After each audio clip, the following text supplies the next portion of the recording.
welcome back to Alexa's Palace, and today I'm going to read you this book, Katie the Candy Cane Fairy. Katie the Candy Cane Fairy. Katie the Candy Cane Fairy. In a gingerbread house on Larton Land, decked in red, white, and green, lived a singer, Katie Candy Cane, Fairyland's Christmas Queen.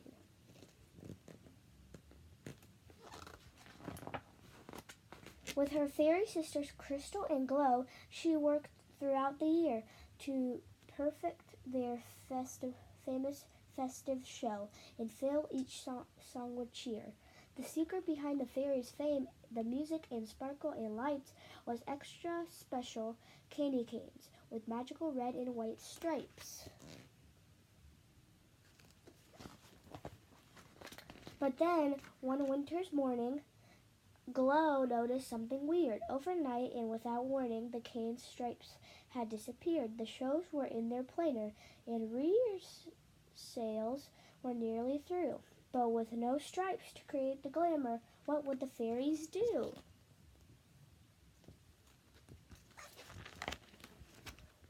Crystal said, "If we use our brains, how difficult can it be to put on a show without striped canes? Let's give it a try and see." But with no flashes and fizzes or magical stuff and a lack of sparkles and whizzes, it just didn't feel good enough.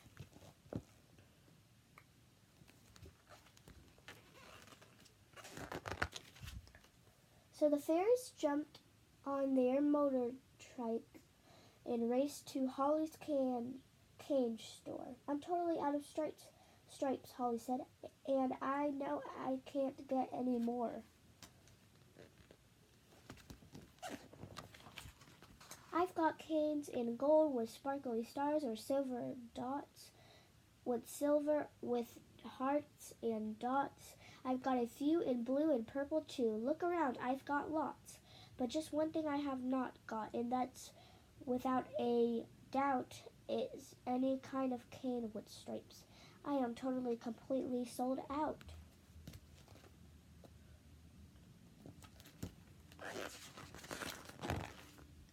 Katie's poor head was in a spin. Her brain was in a tangle. The fairies had to think again to see things from a different angle. So they searched their house for their stripest things, for hats and scarves and socks. They wore them together with stripes on their wings and their stripes party frocks.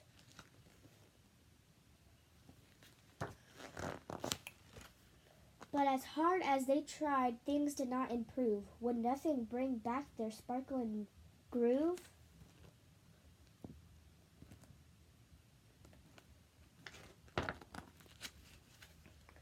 When the day of the Christmas show came around, the fairies had done all they could, but without their canes they feared it was bound to be boring and not any good. Outside, the audience stood in line. They just couldn't wait to get in. The sisters hugged and said, "It's time. Let's take a deep breath and begin."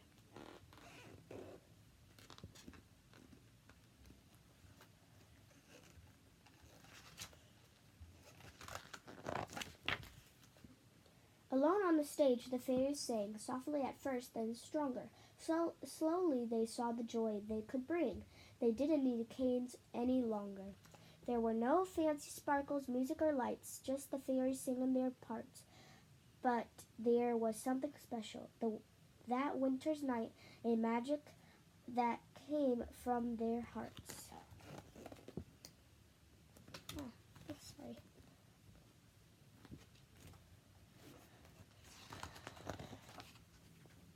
As they finished their show, the audience cheered. It had been a wonderful night. The fairies bowed, then stepped outside and were met by a magical sight. Candy cane stripes hung shining bright. Like ribbons from every tree, they filled the sky with twinkling lights as far as the eye could see.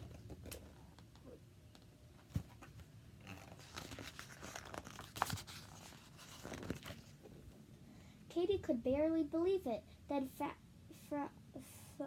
from behind a Christmas tree, Judy the garland fairy cried out, "I'm sorry. It's because of me. I wanted the trees to be beautiful and sparkling like your show, so I took your stripes without asking. I've caused such trouble, I know. But you did was wrong," said Katie. Sorry. But you tried to do a good thing, and tonight we've learned we don't need our canes. True sparkle comes from within.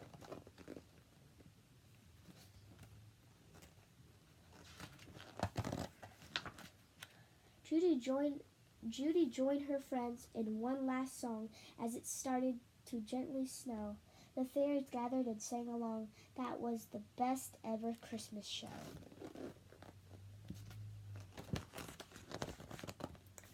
Katie's Christmas show was saved by courage, love, and caring. And that night, every fairy felt the joy that comes from sharing. The end.